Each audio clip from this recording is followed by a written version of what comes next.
Hi everyone, Sheehan here. That's what she said. I am so happy to be with you today, August 22nd, 2019.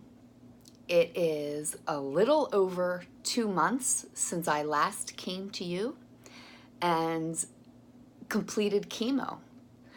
You can see my hair's starting to grow back. I have frosted tips like NSYNC and Justin Timberlake in the 90s. And my eyebrows are coming back. My eyelashes are coming back. It is a total season of rebirth and regrowth, new growth for me, both physically and spiritually and mentally. They see me glowing. They hating, controlling, and trying to catch me riding dirty. Try to catch me riding dirty. Just kidding. Little plug there for my friend Lynn Tega's company, See Me Glow. I love my purple sea glass earrings from her. And I just wanted to take the opportunity to show them off while I'm getting you guys up to speed with what's going on with me. I honestly have tried making this video many times over again. It was my intention to come to you much more frequently. However, I just wasn't able to do it. And even now, I'm happy to catch you up to speed. However, I'm probably not going to go in as much detail as I would, because just for the sake of timing and not having this video be too long.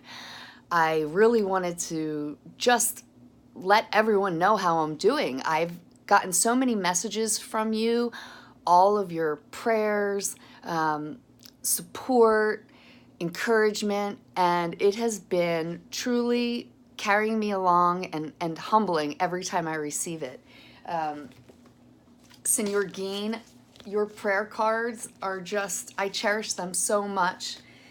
And I also wanted to just call out this letter that I got from my friend Mark Powell and let you know how meaningful it is to hear things from people who I have known my whole life, such words of support. My friend Mark said, "I've been watching your videos and I have to say that you are an absolute inspiration. I just watched you ring the chemo bell while the theme from Rocky was playing. You were never one to back down from anything back in the day, and I see that that has not changed in you one bit. You are strong and brave, and though I can't say I'm really surprised, I am still very impressed by you. One of my favorite things about your videos is seeing you respond from all the people who draw strength from you. Instead of letting it take you down, you use your experience as an opportunity to inform, encourage, and inspire those who are also fighting the good fight against breast cancer. If there is anyone that can beat this disease into the ground, it is you. You radiate positive energy and strength. Even when you get a little choked up in some of your videos, you continue to emanate strength because you keep the camera on and the videos rolling. Nothing knocks you down." You can hear my voice trembling as I read this. The letter's longer, but it means so much to me. And letters like this have really helped carry me through this toughest challenge of my life. As I started off by saying, it's been 2 months since I've gotten to you and since I've completed chemo. And honestly, I was not able to get up. I was bedridden for at least 3 weeks following chemo. And in that time was my 40th birthday. And I wanted to just share with you a little bit of my journal so you can hear where I was at the time. I said, my birthday is tomorrow, and all I want is to be left alone, like it's any other day. Anuj, who's one of the physicians I worked with at Columbia, Anuj wrote on my Facebook wall already, "Happy birthday. Hurry up and get better so you can get back to teaching us." I will focus on the love and gratitude today.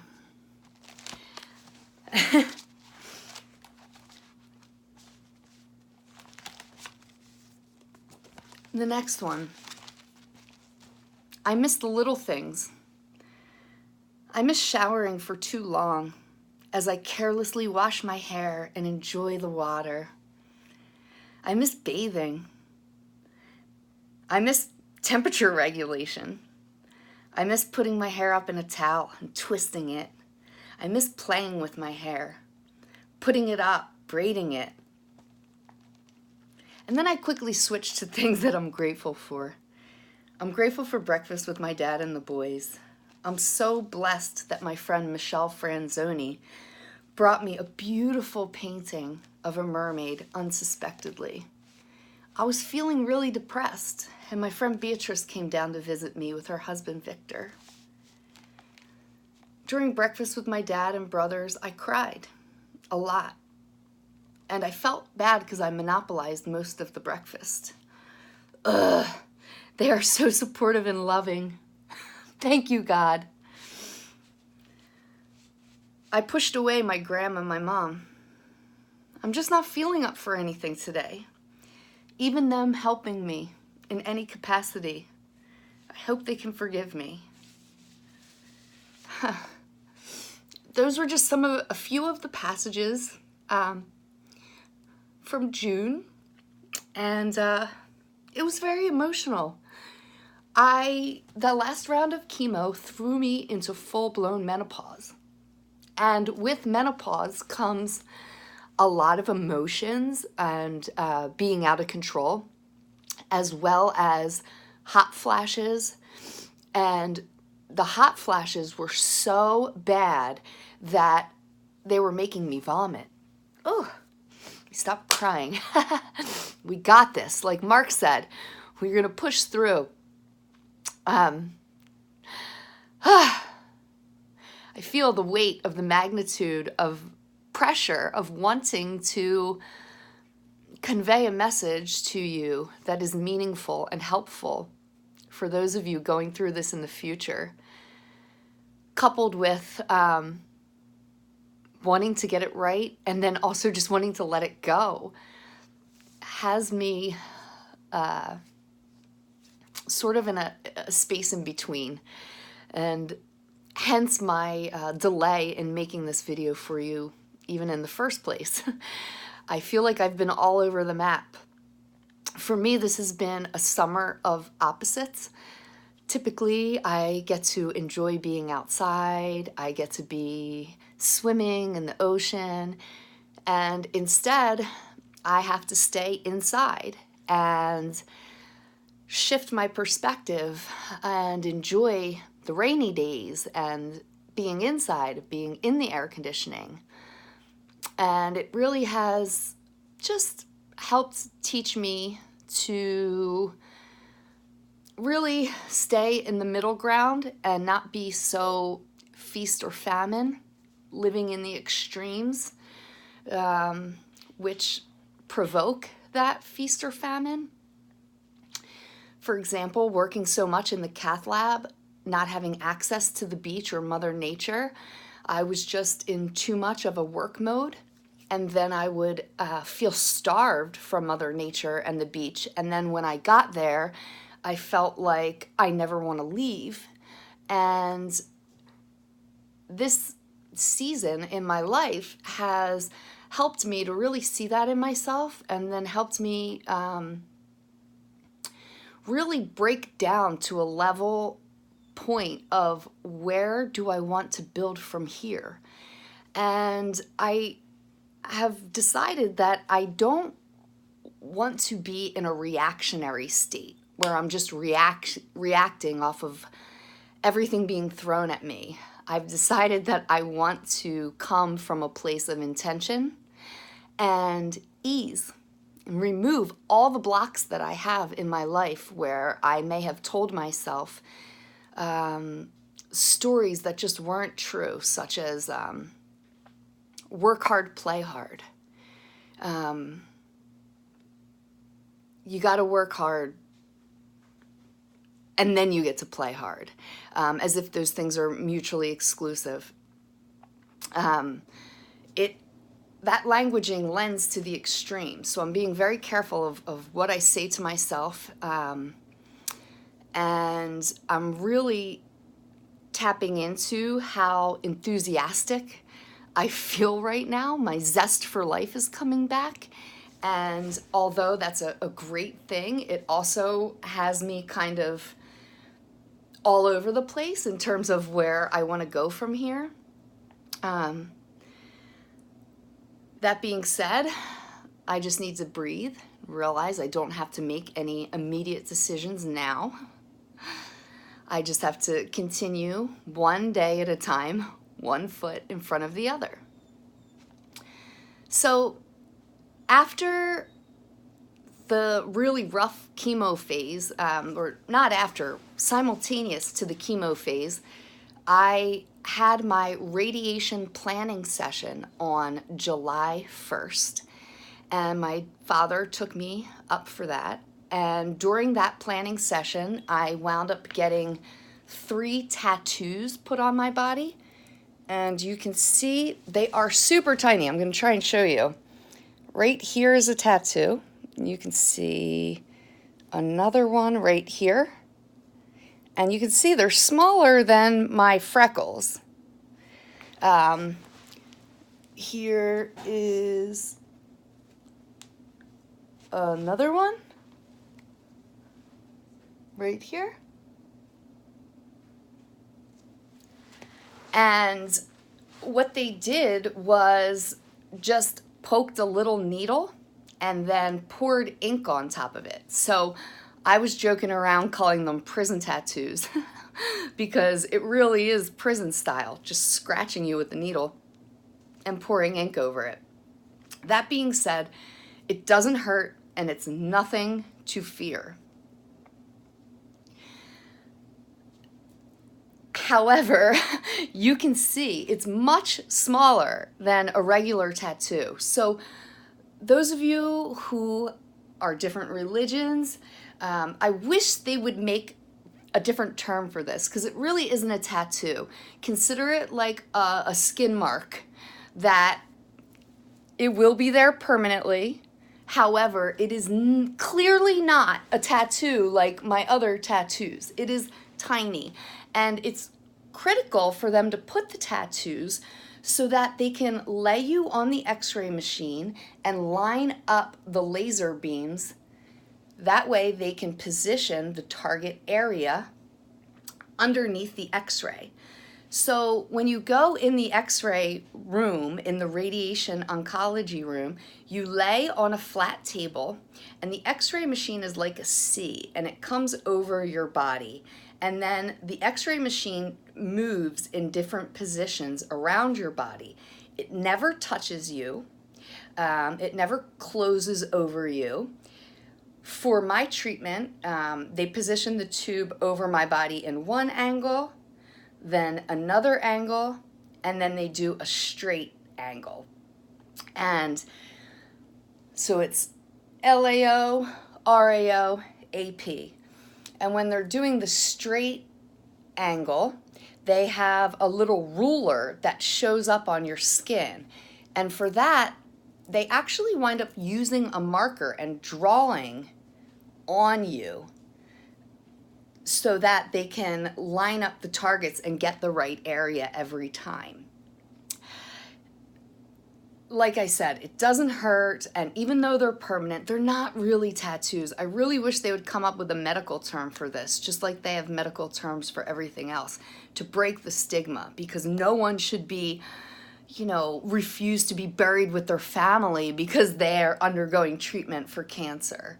That being said,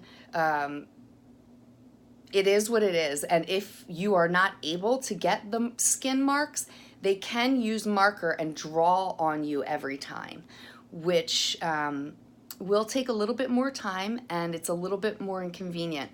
And if you're like me and you sweat a lot, you sweat the markers off and they'd have to continually put them back on. So I allowed them to tattoo me 3 times on July 1st for my first simulation session. Then I began radiation, 7:15. They did another simulation session, and I actually started treatment on 7:16. So on the 15th, they did 3 more tattoos. I do have shorts on here, and so they put the tattoos here, also on the inside. So I have 7 mini tattoos total, and they told me that I was going to have 33 radiation sessions, which turns out that they wound up only having to do 30.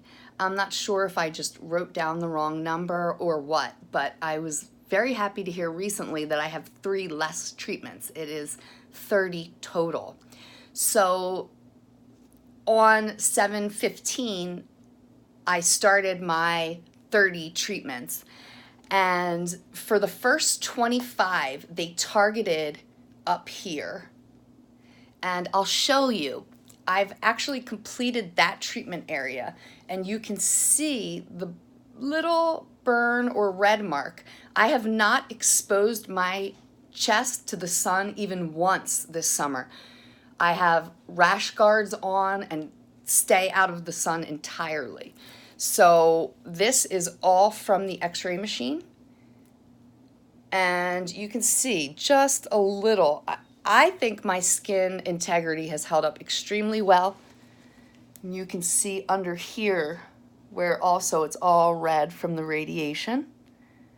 But like I said, this area was the first 25 treatments. And now I only have today, Thursday, Friday, and Monday, 3 treatments left. And what they're targeting now is the scar area underneath of my breast, which is right here.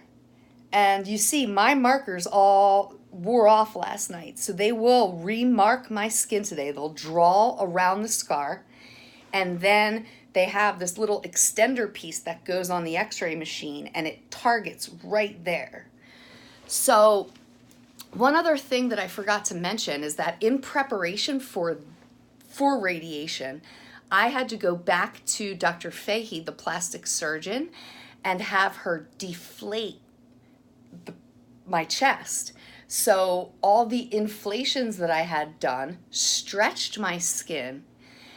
And then right before I went in for the radiation simulation, the plastic surgeon took more than half out.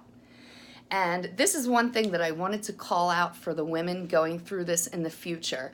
When you get deflated, it looks deformed. The very first day, I mean, there is all of this extra skin and it just sags and sits in weird places. I had a real psychological issue with this day one. Not only does it look weird, it hurt because it was like all this extra space, and then the expanders, which really lean, the metal ridge right here, sunk down. And it was bad, but it was only for a couple days. And throughout radiation, the skin has gotten tighter and tighter as expected. So my plastic surgeons planned to overstretch so that I had more skin to play with after the radiation were to shrink my skin. So now my chest, I would say, looks like a normal-ish A or B cup, other than, there is some flat spots from where, the expander's just underinflated still. That being said, it looks pretty normal for the most part, and I totally don't even care about that anymore. It was just the mental, I wasn't prepared for how it would look after the deflation.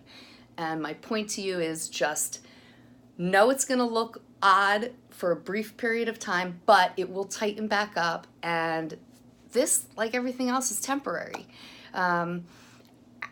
After I'm completed radiation next Monday, then a month from now, I can begin to get fills again. And my final swap out surgery will be in January or February of 2020. Now, it's important just to say to you that everybody with breast cancer is on a different path. I know 2 women in my community who have stage 4 breast cancer, and they had to have chemo prior to having the double mastectomy. And I know another woman who is BRCA gene positive, so she had her mastectomy in January, and although she doesn't have to go through radiation, she did have to go through chemo, and now she will have to be getting her uterus and ovaries taken out as stage 2, as step 2, sorry. And I just can't imagine having to go through a procedure in my abdomen. Another girl I know was a little bit, what I would say, luckier than myself, where she had the same story as I did, where it was stage 1, one side, and she had a double mastectomy, and that was all that she had. As you guys know, I had a double mastectomy, and it wound up having cancer in both breasts and in my lymph nodes. So because the cancer was invasive in the right breast and spread to my lymph nodes, that's why I had to have such aggressive chemo, 8 rounds of the most aggressive chemo, as well as radiation. So had I not had it go as far as it did into the lymph nodes, then I would have had no radiation, an easier chemo, and my swap out surgery would have been done already. And the only reason that I'm calling this out to you is to make my point that early detection is the key. About a year ago is when I was in Brazil and realized that the lump in my breast, it had been there since the December before. 6 months, 7 months, the lump was there, and I was dismissing it as a fibrocystic lump.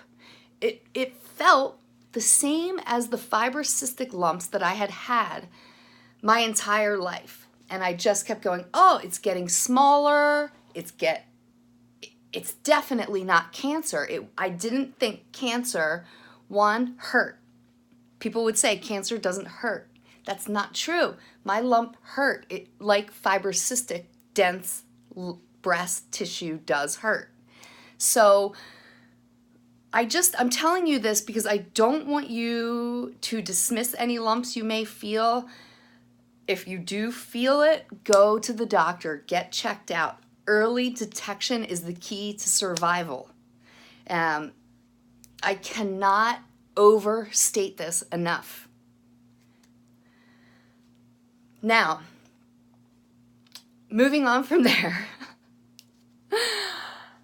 I want to catch you up as well on something else that unexpectedly happened, and that was on January 7th, I was sleeping, and in the middle of the night, I was woken up in the middle of my sleep feeling pain right here in my arm. And 2 nights in a row, it was agonizing pain. And then all of a sudden I saw this lump. You can actually still see it here. This lump appeared. And I knew I had not had blood work drawn in this area. So I immediately called my doctor thinking that I may have a blood clot. With my experience as a cardiovascular interventional specialist, I've had a lot of experience dealing with clots and accessing people's arteries and veins, and I can actually feel this lump in my vein. So I called the doctor right away, and his nurse practitioner immediately thought maybe it was just a mosquito bite or a bruise. And I really had to push.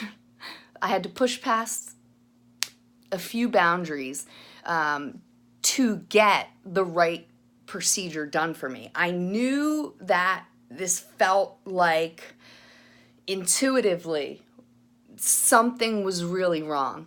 And so I wouldn't let it go. And I pushed and I pushed. And it took a couple days, but I got through to my doctor and said, you know, I really think this might be a clot of some type. And what I realized is that when I was in the hospital in June for colitis, they had stuck me pretty high for an IV. And it was in for a couple days and then it infiltrated.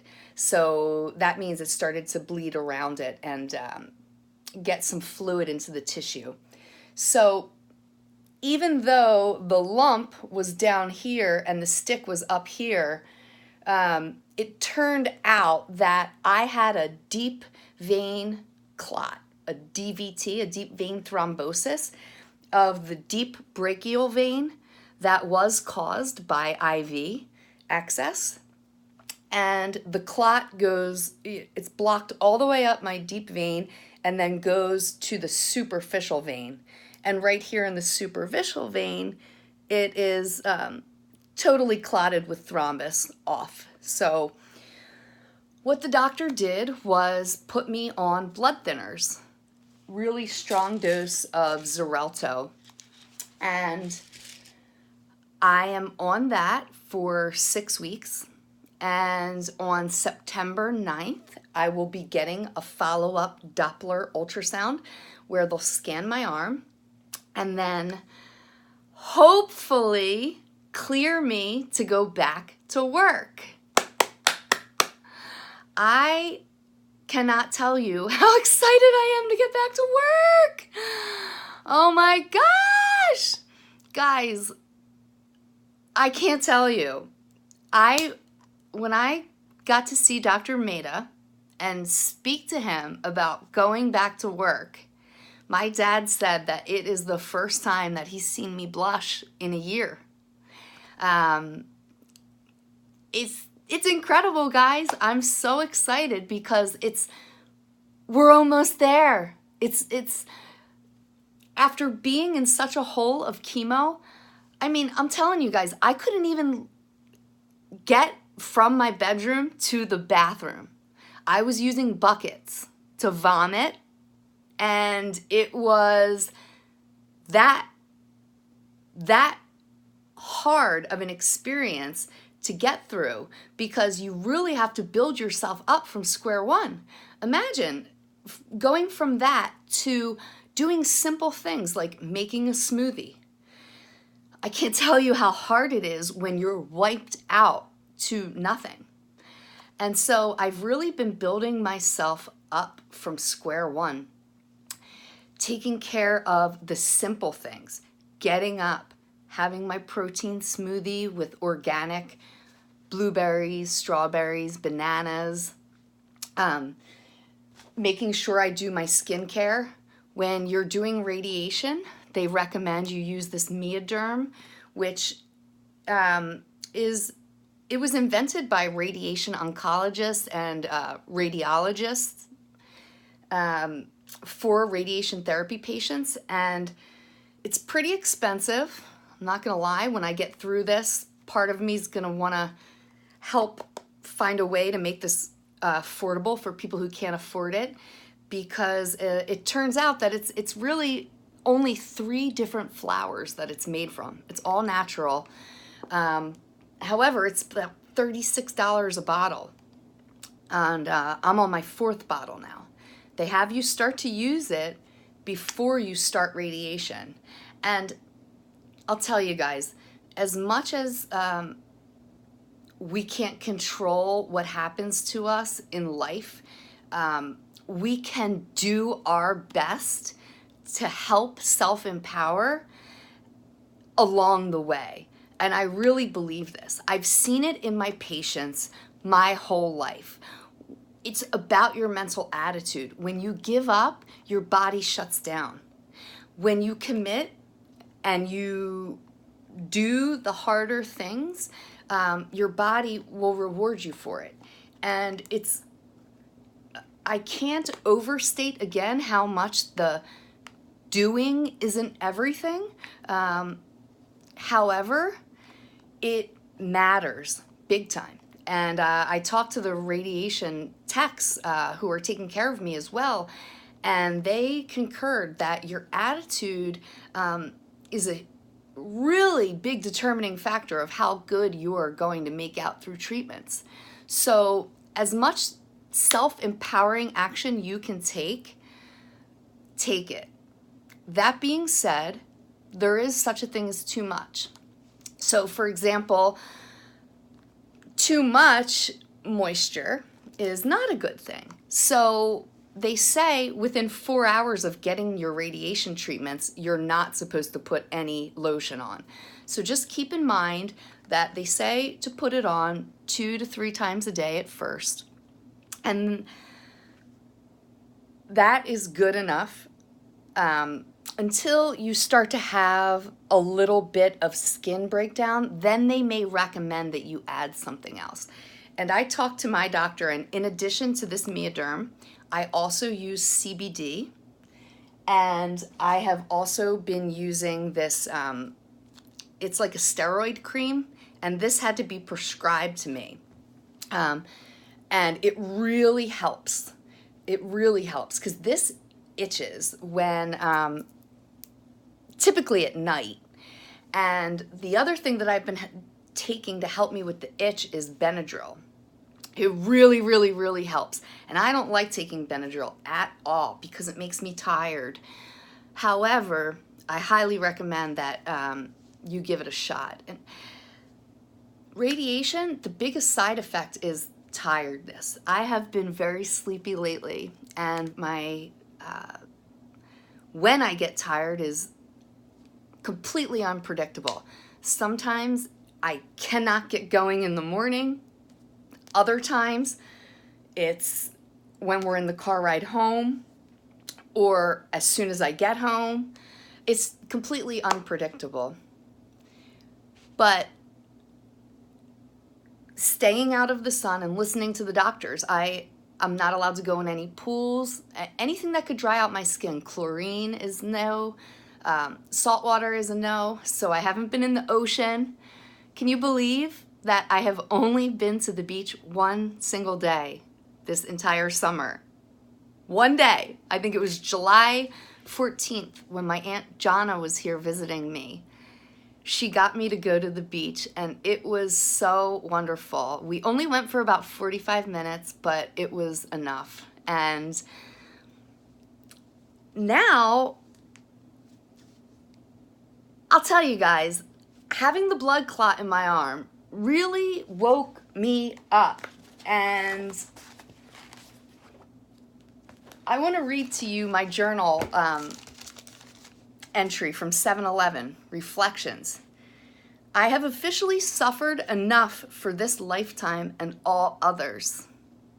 Now that I have thrombophlebitis and thrombosis in the deep brachial vein that could go to my lungs and cause a pulmonary embolism, stroke, or kill me, I am not playing around anymore. Enough is enough. I will live and love and laugh and enjoy this life. Whatever is left in it for me, I will seize. Love, love, love. This blood clot has really helped wake me up to what am I doing in life, and what do I love that I'm not doing. And what I realized is that I've always dreamed of rescuing animals, and since I was a little girl, I walked dogs for the Ocean City Humane Society. And since that is something I love so much and it hasn't been a big enough part of my life, I filled out an application to volunteer at Beacon Animal Shelter in my area to walk dogs and also cuddle cats and foster any animals that they may need. And it's just amazing, guys, when you put your intention down, how quickly things can manifest when you are clear with what you want and let all the doubt, fear, overthinking out of the way. It's incredible. 1 week after I wrote that, I began taking the walks with the dogs, only small dogs. Because of my expanders, I can't handle more than 5 pounds of weight. So I began walking the small dogs with my friend Trish, who I met at Beacon, and she began teaching me the ropes. And less than a week later, it's just a miracle. It turns out that Marla and Clay Tice are 2 individuals who I have known since I was a child, and they are running the dog volunteering section at Beacon. So they were able to vouch for me and really welcome me in like one of the members of the Beacon family immediately. And then less than a week later, they got a shipment of new dogs from a kill shelter in Georgia. And they put a letter out to the volunteers seeing if anyone wanted to help with the dogs, getting them off of the truck. So I volunteered, and when I was there, one of the dogs wound up having to go for emergent surgery, and they needed a foster for him. So I wound up becoming this little boy's foster mom. And I have had him for the past 3 weeks now. 3 weeks. It's incredible. He had 1 surgery, and then 2 weeks later, he had to have another surgery this past Monday. And he's doing very good, very good. He's healing well. And he's been a real miracle in my life because he's helping me get up, take walks, and really increase my stamina. And it's just been a beautiful experience because as I walk him, I'm walking myself. As I feed him, I cook and feed myself. And so it's just been a really beautiful experience. Committed to getting him through this period and getting him adopted. I love him and would love to keep him forever for myself, but with my job that I am getting back to, I have to travel. So I cannot have a dog home alone while I'm traveling. And I do have my Zaza bear here still, my kitty cat, who's also a rescue, who she also needs her own hernia surgery. And I was a little concerned with how she would be with the dog. But what I've done is I've just kept them in 2 separate spaces so that she has my room and her safe zone, and that door is wide open. And the dog I have in my spare bedroom that I'm in right now, which also is kind of my living room / it's my living room, spare bedroom, guest room, and now dog kennel. But making use of my full house in a way that I also wanted to do. And it's really been a blessing. As soon as we take Indy back next week, then I'm going to move forward with having Zaza's hernia surgery done. And the plan for me is September 9th, get my ultrasound. September 12th, see Dr. Maida. And then he's going to be ordering some lab work where they're going to check my status to see if I'm still in menopause. And if I'm not, then they're going to give me a shot to keep me there. One thing that I wanted to mention, that he did put me on a medication called Effexor, a very low dose, to help me with the hot flashes. And it really has helped. I mean, it was so unbearable, especially with the 95 degree weather we're having here in Jersey, that I was vomiting and I really couldn't take it. But since being put on the Effexor, I take 2 tablets at night, and it really has decreased the hot flashes. I'm still having them probably about a half a dozen times a day, but it's much more tolerable. So if you're having hot flashes, there is some help for you out there. The Effexor really works, and I just wish that I had taken it sooner. But I am off of all pain medicine, and just like I said, really getting my zest for life back and my enthusiasm. I so blessed to come to you today. I am sorry this has been such a long message. This is me trying to summarize. But I want to thank my mom, my dad. My dad's been driving me basically almost every night to radiation, every day to radiation after work. With the exception of Thursdays, my mom drives me. And my grandmother did drive. And my cousin Stacy came all the way down from Doylestown to drive me twice, which was incredible. So blessed. I love my family. I love my friends. I love my prayer team. I can't thank you all enough. Just how amazing and kind and compassionate everyone has been to me through this experience. I really want to just pay it forward, and hopefully this is how my existence will be even cancer-free. Yay! I'm so excited. I love you all so much.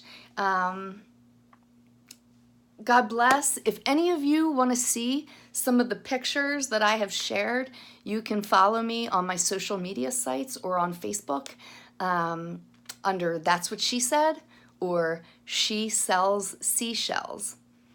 Instagram, she sells seashells. It's a tongue twister. I can't even say my own handle. And That's What She Said. And then on Facebook, That's What She Said and Sheehan Rab. So it's great to see you guys. I love you. I can't wait to come back to you again soon with more good news. God bless you. I love you, and have a great day.